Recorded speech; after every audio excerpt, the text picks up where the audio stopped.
Rajasthan Royals versus Lucknow super giants के बीच खेला गया टाटा आईपीएल 2022 का मैच नंबर 63। आप सभी को बता दें दोस्तों, इस मुकाबले में राजस्थान रॉयल्स की टीम ने शानदार जीत दर्ज करके प्लेऑफ के टॉप 4 में कहीं ना कहीं जगह बना ली और लखनऊ सुपर जायंट्स के लिए बहुत बड़ी मुसीबत खड़ी कर दी है। उनको अगला मुकाबला किसी भी कीमत में जीतना होगा अगर उनको टॉप 2 में बने रहना है। तो बात करें दोस्तों इस मुकाबले के बाद अंक तालिका में क्या बड़े बदलाव हुए और किस तरीके से राजस्थान ने अंतिम के कुछ क्षणों में दोस्तों पूरा मुकाबला ही पलट के रख दिया लखनऊ सुपर जायंट्स के लिए। जो मुकाबला लखनऊ सुपर जायंट्स से लगभग जीत की कगार पर जाती दिख रही थी, तो लखनऊ सुपर जायंट्स के खिलाफ इतनी बेहतरीन गेंदबाजी करी कुछ अंतिम ओवरों में ओबेड मैकॉय और साथ ही साथ ट्रेंट बोल्ट ने कि मुकाबले की दशा ही पलट के रख दी। बात करेंगे इस पूरे मुकाबले की हाईलाइट की, किस तरीके से जॉस बटलर और रियान पराग की शानदार कैच ने मैच में शिरकत करी।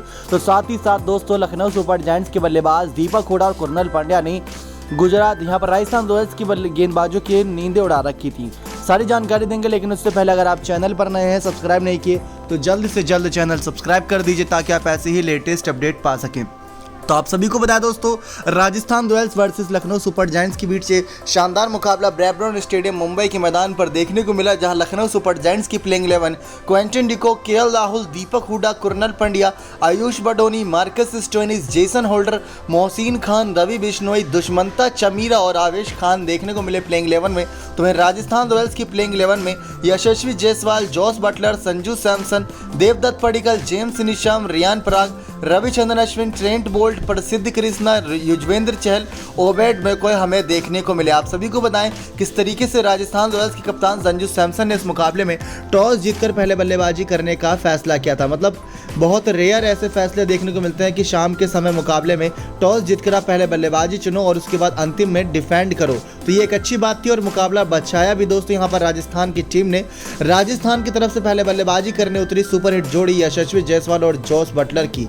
यशस्वी जायसवाल का बल्ला चल रहा है तो जॉस बटलर का बल्ला शांत नजर आया दोस्तों। जॉस बटलर आज के मुकाबले में, जो कि ऑरेंज कैप इस समय यहाँ पर होल्डर है, 6 गेंदों में सिर्फ 2 ही रन बना पाए। तो दूसरी तरफ संजू सैमसन और जायसवाल के बीच अच्छी खासी पार्टनरशिप हुई। 11 रन पर राजस्थान का पहला विकेट गिर गया था तीसरे ओवर की दूसरी गेंद पर। तो उसके बाद 9वें ओवर की 5वीं गेंद पर संजू सैमसन के रूप में दोस्तों दूसरा विकेट आता है। तब तक 75 रन बन चुके होते हैं राजस्थान की टीम के, जिसमें से संजू सैमसन दोस्तों जो रन बनाते हैं उसमें 24 गेंदों में 32 रन की पारी होती है 6 चौके की मदद से।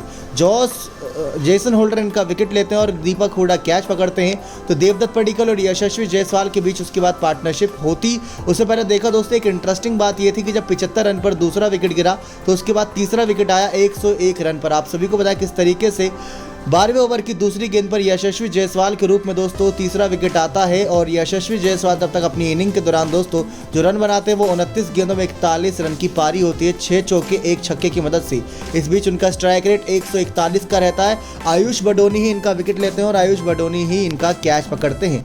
अभी भी देवदत्त पडिक्कल दूसरे छोर पर खड़े थे, इनका साथ दे रहे थे रियान पराग, लेकिन जब तक जायसवाल और देवदत्त पडिक्कल बल्लेबाजी कर रहे थे स्कोर लग रहा था कि 200 के पार जाएगा। लेकिन एक चीज़ भूल रहे थे संजू सैमसन यानी कि राजस्थान की टीम के फैंस कि किस तरीके से उनके पास इस मुकाबले में शिमरन हेटमायर तो है ही नहीं। वो शिमरन हेटमायर जो अंतिम के 2-3 ओवरों में पूरा मुकाबला पलट के रख देता है। सबसे इंटरेस्टिंग बात दोस्तों ये रही, लखनऊ सुपर जायंट्स के कप्तान केएल राहुल ने गेंदबाजी के दौरान करीब 8 गेंदबाजों का इस्तेमाल किया।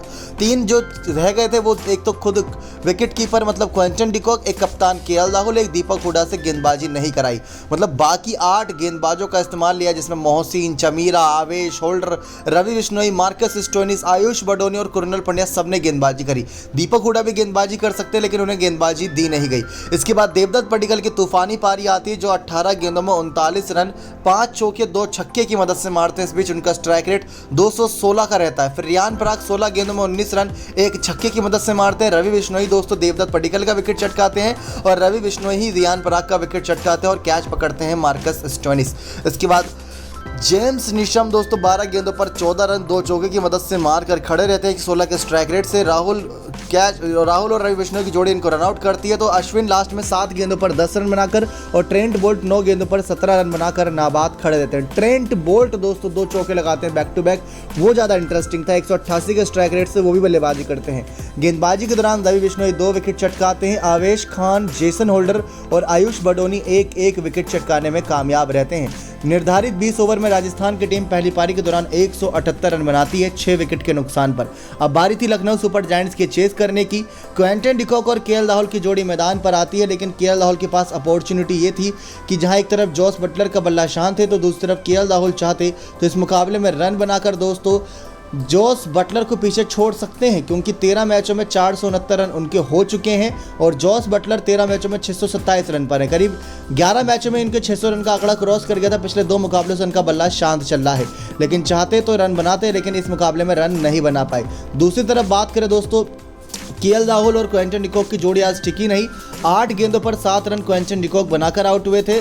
तीसरे ओवर की पहली गेंद 15 रन पर, और उसी यानी कि अगली ही गेंद पर दोस्तों आयुष बडोनी आए ही थे मैच खेलने के लिए कि ट्रेंट बोल्ट ने आयुष बडोनी को पहली ही गेंद पर चलता कर दिया था। केएल राहुल दूसरे छोर पर खड़े थे। 19 गेंद खेलकर 10 ही रन बना पाए थे। एक छक्के की बदौलत आयुष बडोनी और क्विंटन डिकॉक का विकेट तीसरे ओवर में ही गिर चुका था 15 रन पर। उसके बाद केएल राहुल का विकेट आता है छठे ओवर की तीसरी गेंद पर 29 रन पर। दोस्तों तीसरा विकेट गिरता है केएल राहुल के रूप में, जहां केएल राहुल 19 गेंदों में 10 रन बनाकर आउट होते हैं। फिर दीपक हुडा और कुरनल पंड्या के बीच होती है काफ़ी इंटरेस्टिंग पार्टनरशिप। इनकी राइवलरी आपने खूब सुनी है, लेकिन एक साथ ये दोनों बल्लेबाज ने काफ़ी देर तक बल्लेबाजी करी। जहां छठे ओवर की तीसरी गेंद पर दोस्तों केएल राहुल 3 विकेट गिर चुके थे लखनऊ सुपर जायंट्स की। उसके बाद चौथा विकेट आता है 94 रन पर, 94 रन पर, लेकिन गेंदें ज़्यादा हो चुकी होती है। 14वें ओवर की वो पहली गेंद होती है, 94 रन तब तक बने होते हैं। 23 गेंदों में 25 रन बनाकर कुरनल पंड्या आउट होते हैं, जहां इनका विकेट चटकाते हैं रविचंद्रन अश्विन। एक चौका एक छक्का मारते हैं और यहाँ पर रियान पराग कैच पकड़ते हैं, लेकिन वो कैच सबसे बेहतरीन टूर्नामेंट का कैच है, क्योंकि जॉस बटलर बाउंड्री से गेंद को पकड़ के अंदर फेंकते हैं रियान पराग की तरफ। रियान पराग गेंद को लपकते हैं और कुरनल पंड्या हो जाते हैं आउट। अश्विन की खुशी का ठिकाना नहीं, और जॉस बटलर और रियान पराग भी काफ़ी खुश नजर आए। मार्कस स्टोनिस आते हैं दीपक हुडा का साथ देने के लिए, लेकिन 116 रन पर जहां दीपक हुडा का विकेट 116 रन पर दीपक हुडा का विकेट गिरता है 5वें विकेट के रूप में 16वें ओवर की छठी गेंद पर। दीपक हुडा का सीजन का ये चौथा 50 देखने को मिला। महज 39 गेंदों में 59 रन की पारी दीपक हुडा ने खेली। दीपक हुडा आपको बता दें दोस्तों, इस सीजन 13 मैचों में 406 रन बना चुके हैं। 4 बार 50 रन के बल्ले से आया है। 31 की औसत और 133 के स्ट्राइक रेट से 35 चौके और 14 छक्के दीपक हुडा ने लगाए हैं। नंबर 4 पर बल्लेबाजी करने आए थे इस मैच में। 59 रन की पारी दीपक हुडा ने खेली। युजवेंद्र चहल ने इनका विकेट लिया। स्टंप आउट करा था संजू सैमसन ने, काफी हड़बड़ी में बच जाते, लेकिन बड़ी हड़बड़ी में वो स्टंप आउट हो ही गया आखिर में। मार्कस स्टोनिस 17 गेंदों पर 27 रन बनाकर आखिरी ओवर में आउट होते हैं, एक चौके 2 छक्के की मदद से। तो जेसन होल्डर 2 गेंदों में 1 रन बनाकर आउट होते हैं। ओबेड मैकॉय इनका विकेट चटकाते हैं। दुष्मंता चमीरा बिना खाता खोले चले जाते हैं ओबेड मैकॉय की गेंद पर। मोहसिन खान 7 गेंदों में 9 रन बनाकर नाबाद रहते हैं, तो आवेश खान 2 गेंदों में 1 रन बनाकर। ट्रेंट बोल्ट अपने 4 ओवर में 18 रन देकर 2 विकेट चटकाते हैं, तो प्रसिद्ध कृष्णा 4 ओवर में 32 रन देकर 2 विकेट। युजवेंद्र चहल 4 ओवर में 42 रन देकर 1 विकेट, तो रविचंद्रन अश्विन ने 4 ओवर में 24 रन देकर 1 विकेट चटकाया। साथ ही साथ ओबेड मैकॉय ने 4 ओवर में 35 रन देकर 2 विकेट चटकाया। 20 ओवर में दोस्तों लखनऊ सुपर जायंट्स सिर्फ 154 रन 8 विकेट के नुकसान पर ही बना सकी। बहुत छोटा दोस्तों कह सकते हैं टारगेट था, एक तरीके से एवरेज स्कोर था, चेस किया जा सकता था, लेकिन इस मुकाबले के हीरो बने ट्रेंट बोल्ट। आप सभी को बता दें लखनऊ सुपर जायंट्स किस तरीके से अपने शुरुआती 7 मैचों में 6 मैच जीती थी और 1 हारी थी, लेकिन अब जो लास्ट के 6 मैचेस रहे उसमें से 2 जीती और 4 हारी है। लखनऊ सुपर जायंट्स के लिए प्लेऑफ से पहले ये काफ़ी बड़ी समस्या है। अब चलते हैं दोस्तों पॉइंट्स टेबल की तरफ। पॉइंट्स टेबल दोस्तों यहाँ पर काफ़ी कुछ हेर फेर तो देखने को मिला ही था, लेकिन अब बात करें एक जो तस्वीर साफ होती नजर आ रही है, ये तो तय है दोस्तों, गुजरात और लखनऊ और राजस्थान ये 3 टीम आगे जाएंगे, लेकिन चौथी कौन सी होगी ये देखना इंटरेस्टिंग होगा, क्योंकि राजस्थान और लखनऊ का नेट रन रेट ज़्यादा है बाकी टीमों के मुकाबले में। दिल्ली कैपिटल्स का भी ज़्यादा है, लेकिन बैंगलोर, पंजाब, कोलकाता, हैदराबाद इनका नामो निशान अब दूर दूर तक नज़र नहीं आएगा अगर अगले दोनों मुकाबले दिल्ली जीत जाती हैं तो। और अगर कोलकाता अगर बैंगलोर अगला मुकाबला हार जाती है, दिल्ली अपने दोनों मैच हार जाती है, पंजाब अपने मैच हार जाती है, तो दोस्तों कोलकाता के लिए भी सेम अपॉर्चुनिटी होगी। लेकिन आज का मुकाबला जीतकर राजस्थान की टीम दूसरे नंबर पर आ गई है। अब अगला मैच दोस्तों अगर लखनऊ भी जीत जाती है और राजस्थान भी जीत जाती है तो टॉप 2 में कौन रहेगा ये नेट रन रेट से पता चलेगा, क्योंकि दोनों ही टीमों के फिर 18-18 पॉइंट्स हो जाएंगे। लेकिन वहीं बात करें ऑरेंज कैप और पर्पल कैप की लिस्ट की, तो इस समय ऑरेंज कैप जॉस बटलर के सर पर है 13 मैचों में 627 रनों के साथ। तो वहीं दूसरे नंबर पर दोस्तों यहाँ पर बात करें केएल राहुल ही हैं, लेकिन इस समय युजवेंद्र चहल एक बार फिर से दोस्तों पर्पल कैप में आ गए हैं, जहां 13 मैचों में 23 विकेट के साथ वानिंदु हसरंगा दूसरे पर हैं, तो युजवेंद्र चहल 13 मैचों में 24 विकेट के साथ पहले नंबर पर नजर आ रहे हैं। पर्पल कैप की लिस्ट में काफ़ी उठापटक हो रही है, लेकिन ऑरेंज कैप की लिस्ट में जॉस बटलर सभी से बहुत आगे निकल चुके हैं, लेकिन देखते हैं कि प्लेऑफ की रेस में क्या कवर कर पाएंगे केएल राहुल या नहीं। दीपक हुडा भी एंट्री मार चुके हैं लेकिन बहुत पीछे हैं, 200 रन पीछे हैं। देखना वो भी इंटरेस्टिंग होता है। ये था दोस्तों Lucknow super giants versus Rajasthan Royals के मैच का पूरा हाईलाइट। दो सबसे बड़े अच्छे मोमेंट ये थे, एक दीपक हुडा और कुरनल पंड्या के साथ बल्लेबाजी करी, काफ़ी देर तक पार्टनरशिप रही। दूसरा जॉस बटलर और रियान पराग का कैच का वो एक जो मतलब बहुत ही बेहतरीन वो कैच था। नेक्स्ट 9 स्पोर्ट्स की रिपोर्ट।